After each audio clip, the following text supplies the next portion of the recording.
खुशामदीद दोस्तों, आप सबका स्वागत है। मैं हूं डॉक्टर इश्तियाक अहमद। मैंने एक नॉवल का रिव्यू पब्लिश किया है द फ्राइडे टाइम्स में, जो लाहौर से पब्लिश होता है। ये हमारा सबसे ज़्यादा, जिसमें इंटेलेक्चुअल्स जो हैं और इंग्लिश में जो लोग पढ़ते हैं वो उसमें बड़ा इंटरेस्ट लेते हैं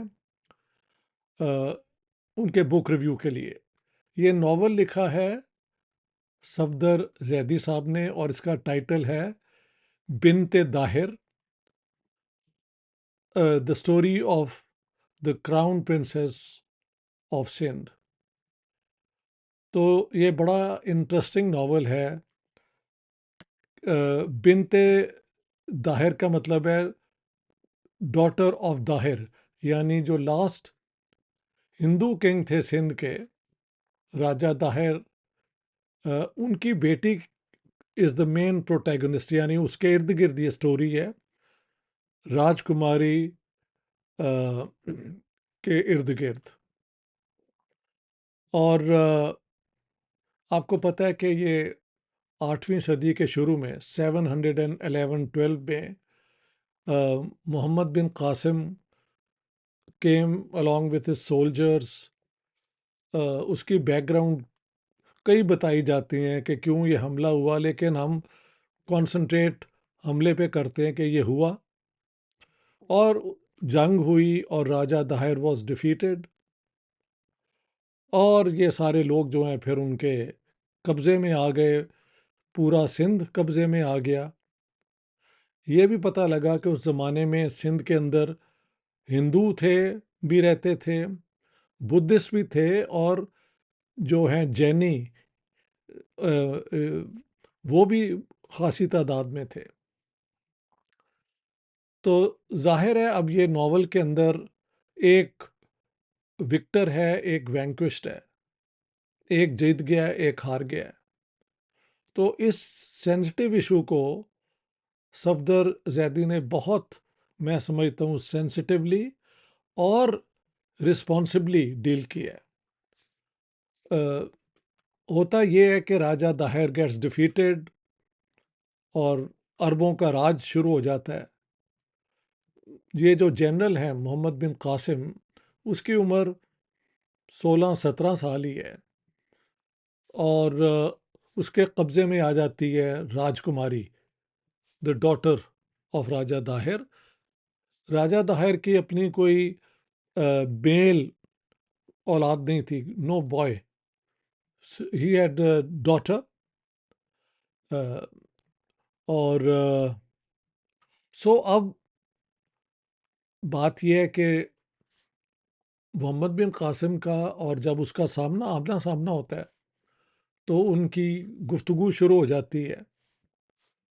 राजकुमारी जो है वो वेरी डिफाइंट, वो जो है अपना सर झुकाने को तैयार नहीं।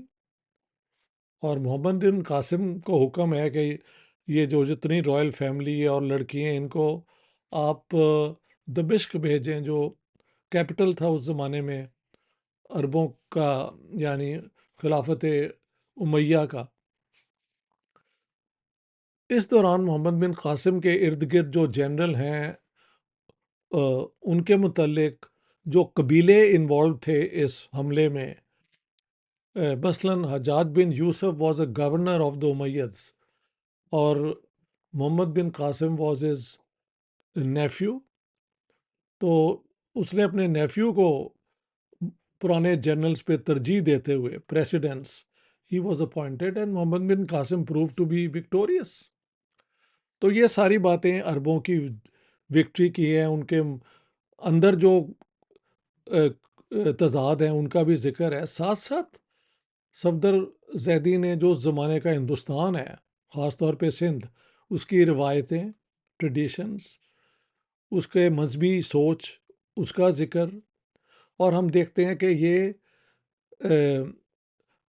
मोहम्मद बिन कासिम और राजकुमारी के दरमियान डायलॉग शुरू हो जाता है और ऑथर ने ये शो किया है कि इनिशिएटिव जो है, हालांकि वो हारी हुई है राजकुमारी, वो डिस्कशन में लीड करती है, और मोहम्मद बिन कासिम जो है वो कई दफ़ा ऑन द डिफेंसिव है। So I think it has been dealt very well. ये याद रखें कि सिंध की कॉन्क्वेस्ट पे बहुत कम लिखा गया है। एक छछनामा है जो अ, उसको उसकी बुनियाद पे सिंध में कौन हुकूमत करता था, राजा दाहिर की बैकग्राउंड, ये सारी कुछ है। लेकिन सिंध के ऊपर जो हमला हुआ उसके ऊपर बहुत कम लिखा गया है। ना अब अरब सोर्सेज में ज़्यादा है, और स्ट्रेंजली ना सिंधियों ने इसके ऊपर कुछ ज़्यादा लिखा है। तो यहाँ पे अब एक जो आर्टिस्ट है, एक ऑथर है जो फिक्शन लिख रहा है, उसके पास एक फ्रीडम है कि वो उसको किस तरह इंटरप्रेट करे। कि दो उसने दोनों अरब कल्चर और जो सिंध का कल्चर है उसकी कंपैरिजन की है। कौन ये भी दिखाया कमज़ोरी अरबों में क्या है, सिंध के कल्चर में क्या है, और दोनों कल्चर्स की स्ट्रेंथ क्या है। राजकुमारी का तो मानना है कि वो एक सुपीरियर कल्चर है, और राजा दाहिर के जो डिफीट है इसके अंदर, सिंध के अंदर जो उसके खिलाफ जो लोग थे बगावत, उनके इर्द गिर्द के लोगों ने भी की। तो ये भी होता है कि जब हमला होता है तो उसकी मदद इंटरनली भी कई दफ़ा होती है। ये पहले भी उन्होंने दिखाया है। लेकिन इंटरेस्टिंग बात यह है कि जैसे जैसे इनकी डिस्कशन हो रही है और उधर से हुक्म है कि तुम ये राजकुमारी को भेजो, तो मोहम्मद बिन कासिम का दिल नहीं करता कि इतनी इंटेलिजेंट, इतनी टैलेंटेड ये जो प्रिंसेस है इसको भेजा जाए। तो वो किसी और को प्रिंसेस बना के ना तो भेज देता है एज राजकुमारी, द प्रिंसेस, और इसको यहाँ रख लेता है और उसी महल में उसे रहने देता है जहाँ की वो रहने वाली है। पता लगता है कि उसको ट्रेन उसके फादर ने ना सिर्फ ये जो है वेदांतिक लिटरेचर में किया हुआ है, फलसफे में किया था, बल्कि she was also train to be a fighter, यानी अ वॉरियर। तो वो हर किस्म से मोहम्मद बिन कासिम के साथ जो है ना इस डिस्कशन में इंटेलेक्चुअली भी सुपीरियर है, और वो अपने आप को कमज़ोर नहीं समझती। इन सब हालात के अंदर अल्टीमेटली दोनों में प्यार हो जाता है। मोहम्मद बिन कासिम को पहले प्यार, और राजकुमारी तो she looks down upon the Arab general and the Arabs. मगर दोनों का मिलना, दोनों की बातें शुरू होना, और मोहम्मद बिन कासिम का अपना सेंस ऑफ आइसोलेशन, वहाँ पे कोई उसका अपना दोस्त नहीं है और वो किस पे एतबार करे। सो दे आर ड्रॉन टुगेदर, और इसमें फिर एक रोमांस हो जाता है। ये रोमांस जो है वो खासा इंटेंस है, फिजिकल भी है, इंटेलेक्चुअली इसमें गुफ्तगू भी हो रही है, इसमें फिजिकल क्या कहते हैं, कुर्बत, नियरनेस भी हो रही है। तो ये सारे सीन बड़े एक्साइटिंग है, वेरी वेल रिटन। मैं समझता हूँ कि जहाँ पे अब फैक्ट तो है कि ये हमला हुआ और राजा दाहिर गॉट डिफीटेड, बाकी सारी पूरी ये प्लॉट बनाना जो है ये एक राइटर का कमाल है। अब देखें, जो लोग मोहम्मद बिन कासिम के हमले को सेलिब्रेट करते हैं कि जी वो इस्लाम लेके आए, उनको ये नावल में खासी ऑब्जेक्शंस होंगी, क्योंकि ये अरबों को भी एक imperialist पावर ही दिखाया गया, which is a fact. When the Europeans came, they also came to extend their empire, and so did the Arabs. There is no uh, two views about it. ठीक है। और जो लोग समझते हैं कि ये सिंधी एक प्रिंसेस को अरबों के साथ कैसे प्यार हो सकता है, उन्होंने तो उनसे छीन लिया उनका मुल्क। तो यहाँ पे सिंधी नेशनलिस्ट जो हैं, जो दाहिर को अपना हीरो समझते हैं, और फिर उनके लिए एक प्रॉब्लम हो जाता है।